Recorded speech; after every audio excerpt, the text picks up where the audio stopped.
आज हम अपने प्रिय बच्चों को क्लास 12 की केमिस्ट्री में एक चैप्टर जो एल्डिहाइड, कीटोन एवं कार्बोक्सिलिक एसिड है,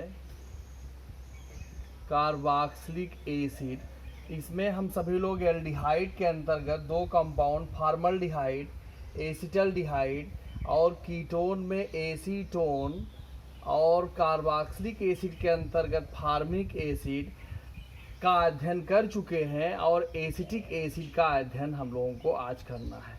तो आइए चर्चा करते हैं एसिटिक एसिड के बारे में। एसिटिक एसिड के बारे में आज हम लोग चर्चा करेंगे। एसिटिक एसिड का जो अणुसूत्र है, एसिटिक एसिड, इसका अणुसूत्र है CH3COOH, ये इसका अणुसूत्र है। इसका IUPAC नेम जो है वो आपका एथेनोइक एसिड है, एथेनोइक एसिड है, ये इसका IUPAC नाम है। इसको बनाने की इसको सिरका का सूत्र भी कहते हैं। ये विनेगर के नाम से, ये सिरका के नाम से जो है जाना जाता है, सिरका का सूत्र भी है एसिटिक एसिड। अब इसको बनाने की प्रयोगशाला विधि पर चर्चा करते हैं।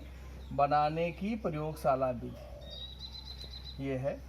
इसमें एथिल अल्कोहल ये हमारा है CH3CH2OH। एथिल अल्कोहल को जब हम K2Cr2O7 और H2SO4 की उपस्थिति में इसका ऑक्सीकरण करते हैं तो सर्वप्रथम एस्टल्डिहाइड बनता है और H2O निकल जाता है, और एस्टल्डिहाइड का पुनः ऑक्सीकरण करने पर हमें एसिटिक एसिड प्राप्त होता है।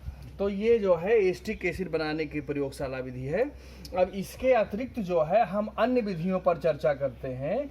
एसिटिक एसिड बनाने की अन्य विधियां हैं। इसमें कई विधियां हैं।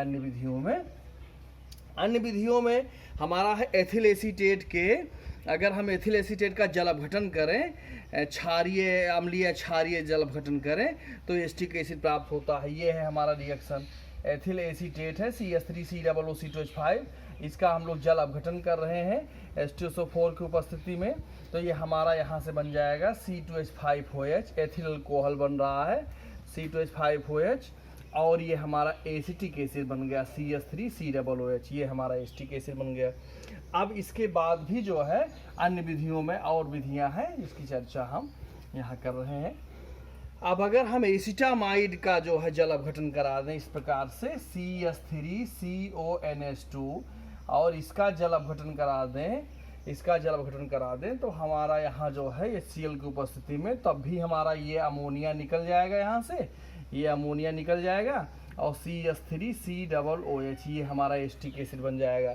इसके बाद जो है अगर एसिटिल क्लोराइड का जल अपघटन करा दें नेक्स्ट रिएक्शन में, ये हमारा एसिटिल क्लोराइड है, इसका हम जल अपघटन करा दें इस प्रकार से तो HCl हमारा निकल जाएगा और ये CH3COOH एसिटिक एसिड है हमारा बन जाएगा।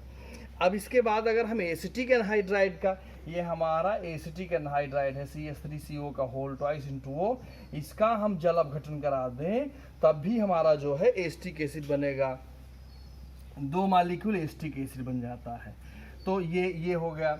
अब इसके अतिरिक्त जो है एक हमारा ग्रिग्नार्ड अभिकर्मक से भी जो है एसिटिक एसिड बनता है। अगर ग्रिग्नार्ड अभिकर्मक ये हमारा है CH3MgI, अगर इसका हम कार्बन डाइऑक्साइड के साथ अपक्रिया कराएं तो ये एक इस प्रकार से कंपाउंड बन जाता है CH3COOMgI। अगर इसका हम जल अपघटन करा दें तो यहाँ से MgI और ये हमारा जल अपघटन करा दें या HCl के साथ अपक्रिया करा दें, जल अपघटन नहीं HCl के साथ इसका अपक्रिया कराते हैं तो हमारा MgICl ये हमारा निकल जाएगा और यहाँ हो जाएगा CH3COOH हो जाएगा। ये हमारा एसिटिक एसिड बन गया। तो ये अन्य विधियों में था, इसकी सहायता से हम एसिटिक एसिड बनाते हैं। अब हम एसिटिक एसिड बनाने की औद्योगिक विधि पर चर्चा करेंगे। अब हम लोग एसिटिक एसिड को जो है ये औद्योगिक विधि से उत्पादित करेंगे। इसमें पायरोलिग्नियस एसिड से एसिटिक अम्ल का निर्माण करते हैं। पायरोलिग्नियस एसिड जो है लकड़ी के भंजक आसवन से हमें प्राप्त होती है। पायरोलिग्नियस एसिड जो है कई रसायनों का मिश्रण होता है। इसमें आपका मेथिल अल्कोहल होता है, CH3OH होता है पायरोलिग्नेस एसिड में, और एसिटिक एसिड होता है, और एसीटोन होता है, तथा शेष मात्रा में जल होता है। अगर मेथिल अल्कोहल की बात करें तो मेथिल अल्कोहल 2 से 4% होता है, 2 से लेकर के 4% तक होता है, और एसिटिक एसिड 8 से लेकर के 10% तक होता है।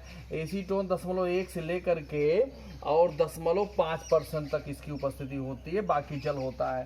तो ये पायरोलिग्नेस एसिड में ये 3 रसायन मुख्य रूप से तीनों का मिश्रण होता है। अब हम कैसे पायरोलिग्नेस एसिड से एसिटिक एसिड प्राप्त कर लेते हैं, इसके लिए हमको एक फिगर बनाना पड़ेगा। हम इसमें क्या करते हैं, सर्वप्रथम ऐसे इस प्रकार से गोलपेदी का फ्लास्क लेते हैं, ऐसे इस प्रकार से। यहाँ हमारा गोलपेदी का फ्लास्क हो गया। इस गोलपेदी के फ्लास्क में एक थिसिल फनल लगा हुआ है, एक थिसिल फनल ऐसे लगा हुआ है, यहाँ से ऐसे। इसकी सहायता से इसमें पायरोलिग्नेस एसिड को डाला जाता है। फिर यहाँ से एक नली इस प्रकार से होती है ऐसे, और ये दूसरे फ्लास्क में जाती है, यहाँ ऐसे इस प्रकार से ऐसे यहाँ। फिर यहाँ से जो है इसमें से ये एक नली लगी हुई है जो सीधे संघनित्र में जाती है, रिसीवर फ्लास्क में जाती है, यहाँ से ऐसे ऐसे नली लगी हुई है, ये जो है यहाँ से। और ये हमारा तीसरा फ्लास्क है, ये हो गए। इसे नीचे से गर्म करने का सिस्टम यहाँ लगाया जाता है, ये गर्म करने का सिस्टम लगाया गया है।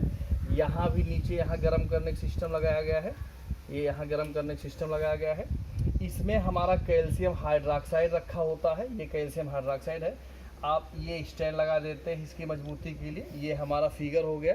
इसमें हम कंडेंसर फिट कर देते हैं, ये हमारा कंडेंसर हो गया, कंडेंसर संघनित्र इसको हम हिंदी में कहते हैं। अब हमारा इसमें पायरोलिग्नेस एसिड रखेंगे। हम जानते हैं पायरोलिग्नेस एसिड में 3 चीज़ें होती हैं, मेथिल अल्कोहल होता है, एसिटिक एसिड होता है, और हमारा एसीटोन होता है। तो जब हम इसको जो है गर्म करते हैं, अब हम यहाँ से जब पायरोलिग्नेस एसिड को गर्म करते हैं तो गर्म करने के पश्चात तीनों की वाष्प यहाँ से निकलती है।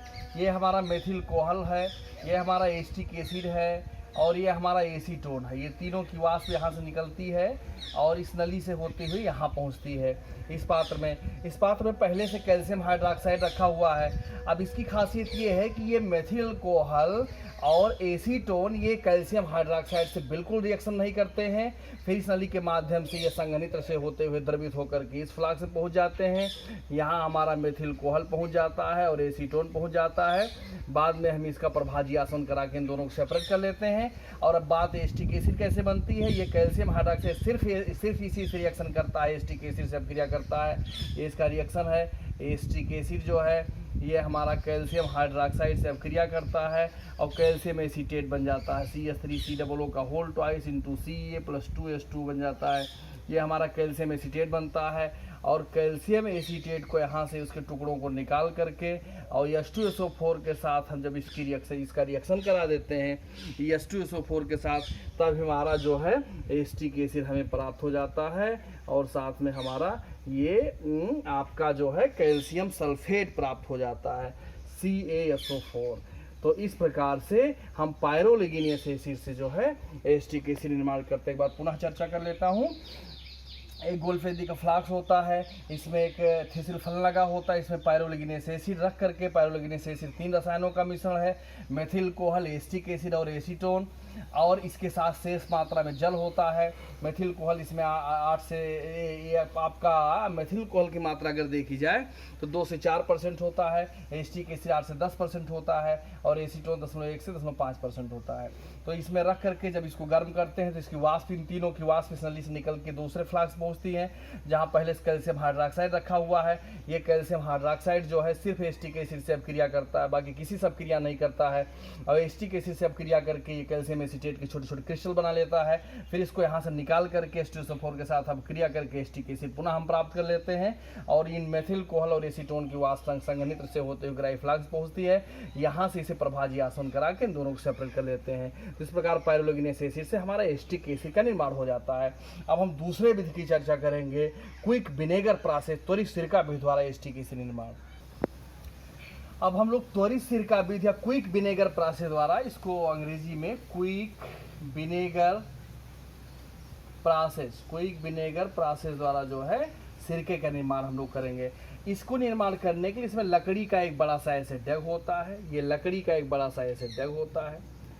अब इस जग में थोड़ा सा ऊपर से थोड़ा सा स्थान छोड़ करके और नीचे से थोड़ा सा स्थान छोड़ करके इसमें लकड़ी के या तख्ते के जो है छिद्रयुक्त ऐसे लकड़ी के पटरे लगे होते हैं, छिद्रयुक्त ऐसे तख्ते या पटरे छिद्र लगे होते हैं। इसमें एक हापर लगा होता है, ये हमारा इसमें एक हापर लगा हुआ है, इस प्रकार से यहाँ से हापर लगा हुआ है।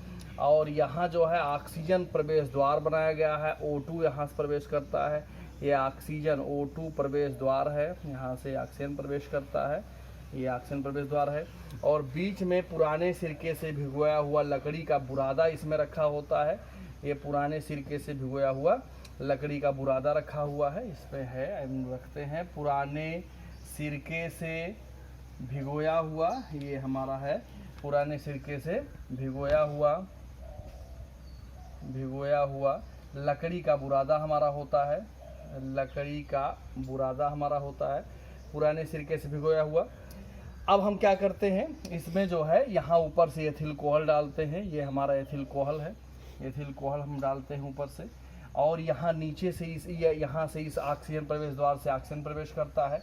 और ये जो पुराने सिरके से भिगोया हुआ लकड़ी का बुरादा रखा है, इस पुराने सिरके में माइकोडर्मा एसिटी जीवाणु उपस्थित होता है, माइकोडर्मा एसिटी जीवाणु उपस्थित होता है, बैक्टीरिया उपस्थित, तो इसकी उपस्थिति में आपस में अभिक्रिया करता है और अभिक्रिया करके जो है एसिटिक एसिड बना लेता है। ये 2 मॉलिक्यूल CH3COOH बन गया, 2 molecule acetic acid, 2 molecule balance नहीं, एक ही molecule acetic acid plus H2O। अब ये जो एसिटिक एसिड बनता है इसको यहाँ नीचे के रास्ते से जो है इस प्रकार से एक ग्राही फ्लास्क में हम एकत्रित कर लेते हैं, ये हमारा एसिटिक एसिड हो गया। अब प्राप्त हुई एसिटिक एसिड को जो है हम क्या करते हैं, इसमें जो है इसको जो हमारा यहाँ से एसिटिक एसिड प्राप्त होता है, इसको पुनः हम जो है यहाँ से फापर की सहायता से पुनः इसमें डालते हैं। इस प्रक्रम को हम कई बार दोहराते हैं तो लगभग 1 सप्ताह के अंतर्गत हमें एसिटिक एसिड प्राप्त होता है। और जो एसिटिक एसिड हमें प्राप्त होता है उसमें जो है 5 से 8% जो है एसिटिक अम्ल होता है। हमें जो सब सिरका प्राप्त होता है, हम ये कह सकते हैं जो हमें सिरका प्राप्त होता है उसमें 5 से 8% एसिटिक एसिड होता है। तो ये त्वरित सिरका विष द्वारा एसिटिक एसिड निर्माण, एक बार पुनः चर्चा कर लेते हैं। त्वरित सिरका विष द्वारा एसिटिक एसिड निर्माण या क्विक विनेगर प्रोसेस द्वारा सिरके निर्माण में क्या करते हैं, लकड़ी का एक बड़ा सा जग लेते हैं, इस जग में ऊपर और नीचे लकड़ी के छिद्रित पटरे या तख्ते लगाए गए होते हैं, इसमें वायु प्रवेश द्वार बना होता है, इसमें पुराने सिरके से भिगोया हुआ लकड़ी बुरादा रखा होता है, इसमें माइकोडर्मा एसिटी जीवाणु उपस्थित होता है, इसमें एक हापर लगा होता है, इसकी सहायता से एथिल कोहल ऊपर से डाला जाता है और यहाँ नीचे से ऑक्सीजन प्रवेश करता है। इस प्रकार एथिल कोहल और ऑक्सीजन आपस में अभिक्रिया करते हैं, माइकोडर्मा एसिटी जीवाणु की उपस्थिति में एसिटिक एसिड बनता है, सिरका बनता है। बने हुए सिरकों को हम यहाँ से प्राप्त कर लेते हैं, फिर इसको ऊपर वापस डालते हैं। इस प्रक्रम को हम कई बार दोहराते हैं और लगभग 1 सप्ताह के अंतर्गत जो हमें सिरका प्राप्त होता है उसमें 5 से 8% एसिटिक एसिड उपस्थित होता है। अब हम इसके जो है भौतिक गुणों की चर्चा करेंगे, एसिटिक एसिड के भौतिक गुण और रासायनिक गुण और उपयोग की चर्चा करेंगे। अब हम इसके भौतिक गुण की चर्चा करने जा रहे हैं। तो शुद्ध एसिटिक अम्ल जो हमारा होता है वो रंगहीन होता है, तीक्ष्ण गंध वाला द्रव होता है, इसका जो बॉइलिंग पॉइंट होता है 118 डिग्री सेंटीग्रेड होता है, या जल, एल्कोहल और ईथर में पूर्ण विलीय होता है, इसका अपेक्षिक घन जो होता है 1.045 होता है और यह 16.5 डिग्री सेंटीग्रेड पर जम करके कांच के समान क्रिस्टलीय ठोस पदार्थ में परिवर्तित हो जाता है। यह एक दुर्बल मोनोकार्बोक्सिलिक एसिड होता है, यह जलीय विलयन में आयनित होकर के हाइड्रोजन आयन तथा एसीटेट आयन देता है। ये जो है इस प्रकार से CH3COOH आयन जब ये टूटता है, वियोजन होता है तो हाइड्रोजन आयन और एसीटेट आयन देता है। ये इसके फिजिकल प्रॉपर्टीज रहे। अब अगर हम इसके रासायनिक गुणों की या केमिकल प्रॉपर्टीज चर्चा करें, रासायनिक गुणों की चर्चा करें तो इसमें कई महत्वपूर्ण रिएक्शन हैं। इसमें हमारा जो है एक स्मिट अपक्रिया आता है, जो नेम रिएक्शन है हमारा स्मिट अपक्रिया, स्मिट अपक्रिया कुछ लोग इसे कहते हैं। इसके ये हमारा CH3COOH होता है, ये CH3COOH और N3H हाइड्रोजोइक एसिड के साथ इसे कंसनट्रेट H2SO4 की उपस्थिति में हम लोग गर्म करते हैं, जिससे हमारा ये CH3 और NH2 बन जाता है, कार्बन डाइऑक्साइड प्लस N2। ये इस तरीके से जो है ये हमारा स्मिट अपक्रिया है। तो अब स्मिट अपक्रिया जो हमारा बनता है, स्मिट अपक्रिया के बाद अगर हम नेक्स्ट रिएक्शन की चर्चा करें तो इसमें जो है आपका एक नेम रिएक्शन और आता है इसमें, HBZ अपक्रिया के नाम से जिसे जानते हैं, HBZ रिएक्शन के नाम से जानते हैं, हायल होलार्ड जेलेंस्की अपक्रिया जिसे कहते हैं। ये हमारा रिएक्शन है CH3COOH। जब हम इसका Cl2 से अपक्रिया कराते हैं रेड फास्फोरस की उपस्थिति में, तो हमारा CH2Cl COOH हो जाता है। फिर इसको यहाँ से उठाएंगे हम, CH2 और यहाँ से Cl निकल जाता है, फिर CH2Cl COOH हो जाता है। फिर हम Cl2 से अपक्रिया कराते हैं तो CHCl2 COOH हो जाता है, फिर Cl निकल जाता है। फिर इसको यहाँ से उठाते हैं CHCl2 COOH, फिर इसका Cl2 से अपक्रिया कराते हैं, फिर Cl निकलता है और CCl3 COOH ट्राइक्लोरोएस्टिक एसिड बन जाता है। इस प्रकार सारे हाइड्रोजन को हाइड्रोजन से रिप्लेस कर देता है। ये हमारा जो है आपका ये HBZ अपक्रिया कहलाता है। और HBZ अपक्रिया ये फार्मिक एसिड नहीं देता है, क्योंकि इसमें अल्फा हाइड्रोजन परमाणु उपस्थित नहीं होते हैं। जिसमें अल्फा हाइड्रोजन परमाणु उपस्थित होते हैं वही ये अपक्रिया संपन्न करता है। तो ये जो है महत्वपूर्ण रिएक्शन है। अब नेक्स्ट रासायनिक प्रॉपर्टीज, केमिकल प्रॉपर्टीज में जो है हम लोग इसका PCl5 के साथ अपक्रिया करेंगे। इसका जब PCl5 के साथ अपक्रिया करते हैं, ये हमारा रिएक्शन है CH3COOH। जब हम इसका PCl5 के साथ इसको गर्म करते हैं तो हमारा CH3COCl बन जाता है, प्लस POCl3 बन जाता है, प्लस ये Cl बन जाता है। ये हमारा रिएक्शन है, एसिटिल क्लोराइड हमारा बनता है। अब इसके बाद जो है हम इसका अपचयन कराते हैं। अगर इसका अपचयन करा दें नेक्स्ट रिएक्शन में जो है CH3COOH, इसका अपचयन करा दें, ये 4 मॉलिक्यूल हाइड्रोजन ले लें और इसका अपचयन करा दें लिथियम एल्युमिनियम हाइड्राइड। ये बहुत बढ़िया अपचायक है। इसकी उपस्थिति में अपचयन कराएंगे जब हम, तो एथिल अल्कोहल बनेगा। ये हमारा CH3CH2OH प्लस H2, ये हमारा बन जाता है एथिल अल्कोहल इसका अपचयन करने पर। और ये जो आपका रसायन है इसका नाम है lithium LiAlH4, lithium aluminium hydride इसको कहते हैं। ये हमारा हो गया। अब इसके बाद जो है हम इसका अपक्रिया एथिल अल्कोहल से कराएंगे। एथिल अल्कोहल का ये हमारा एसिटिक एसिड है, तो एथिल अल्कोहल से अपक्रिया कराने पर जो है एथिल अल्कोहल को हम लोग जो है ये सांद्र H2SO4 कंसंट्रेट H2SO4 की उपस्थिति में, तो यहाँ से हमारा H2O ऐसे निकल जाएगा। ये H2O निकल गया। इसके बाद बनेगा CH3COOC2H5। ये एथिल एसीटेट बना। ये एस्टर है, एथिल एसीटेट इसको बोलते हैं, ये हमारा एस्टर है। अब इसके साथ जो है हम अगर इसका थायोनिल क्लोराइड के साथ अपक्रिया कराएं, थायोनिल क्लोराइड के साथ नेक्स्ट रिएक्शन में इसका हम थायोनिल क्लोराइड के साथ अपक्रिया कराते हैं। थायोनिल क्लोराइड का फार्मूला SOCl2 होता है। इसका जब हम एसिटिक एसिड के साथ अपक्रिया कराएंगे तब हम देखते हैं क्या बनता है। बहुत महत्वपूर्ण कंपाउंड एसिटिल क्लोराइड बनता है। Acetyl chloride CH3COCl plus sulphur dioxide निकल जाता है, गैस प्लस HCl निकल जाता है। इसका नाम है थायोनिल क्लोराइड। थायोनिल क्लोराइड इस रसायन का नाम है थायोनिल क्लोराइड। और ये हमारा एसिटिल क्लोराइड बनता है, एसिटिल क्लोराइड ये हमारा बन जाता है। ये एक महत्वपूर्ण रासायनिक पदार्थ है। अब हम अगर इसका जो है फास्फोरस पेंटाऑक्साइड की उपस्थिति में जो है इसको गर्म करें तब क्या बनता है देखते हैं। ये 2 मॉलिक्यूल CH3COOH है और इसको फास्फोरस पेंटाऑक्साइड की उपस्थिति में जो है हम लोग गर्म कर दें तो ये एसिटिक एनहाइड्राइड बनाता है। CH3CO का होल ट्वाइस इंटू वो बनता है प्लस H2O। इसका नाम है एसिटिक एनहाइड्राइड। एसिटिक एनहाइड्राइड बनता है। ये भी एक महत्वपूर्ण रासायनिक पदार्थ है, ये हमारा बन जाता है। अब इसके बाद जो है हम लोग इसका उपयोग पढ़ेंगे। इसके जो महत्वपूर्ण रिएक्शन थे वो ख़त्म हो गए हैं। अब अगर इसके उपयोग की चर्चा करें तो इसका उपयोग जो है बहुत महत्वपूर्ण है। उपयोग में इसके हम ये कह सकते हैं क्या कार्बनिक विलायक के रूप में काम आता है, कपड़ा उद्योग में रंगाई में काम आता है, सफ़ेदा के निर्माण में प्रयुक्त होता है, सुगंधित तेल रंजक आदि के निर्माण में प्रयुक्त होता है, सिरका एवं अचार के निर्माण में प्रयोग किया जाता है, सेलुलोज एसीटेट एस्टर के निर्माण में प्रयोग किया जाता है। और जो यहाँ अनेक महत्वपूर्ण रासायनिक पदार्थ हमने बनाया जैसे एसिटिक एनहाइड्राइड बनाया, एसिटिल क्लोराइड बनाया आदि कार्बनिक रसायनों के उपयोग में बनाने में उपयोग किया जाता है। इस प्रकार एसिटिक एसिड जो है बहुत उपयोगी रासायनिक पदार्थ है। इसको हम घरों में सिरका के नाम से जानते हैं, बल्कि ये सिरका की दवाई भी होती है। सिरका अचार को बनाने में प्रयोग किया जाता है। आशा करता हूँ ये टॉपिक हमारे विद्यार्थियों को समझ में आया होगा। नेक्स्ट टॉपिक लेकर के हम अगले वीडियो में उपस्थित होंगे। धन्यवाद।